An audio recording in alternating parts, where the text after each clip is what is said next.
हुबा बुखारी का पूरा नाम हुबा कादिर बुखारी है। इनकी पैदाइश 29 जून 1994 में कराची, पाकिस्तान में हुई। वो एक सिंधी उर्दू बोलने वाले ख़ानदान से ताल्लुक़ रखती हैं। उन्होंने अपनी तालीम जिन्ना गवर्नमेंट कॉलेज, नाज़िमाबाद, कराची से हासिल की।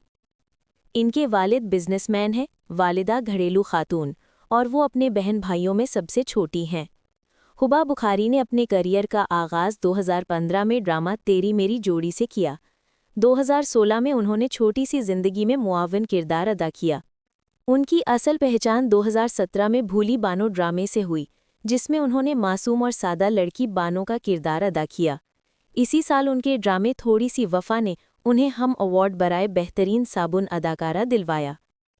हुबा बुखारी के मशहूर ड्रामे हारा दिल 2018 दानिश तैमूर के साथ, दीवानगी 2019 किरदार नगीन ने उन्हें बेपनाह शोहरत दिलाई, फुतूर 2021 एक मजबूत और जज्बाती किरदार, जान निसार 2023 रोमानवी और संजीदा किरदार।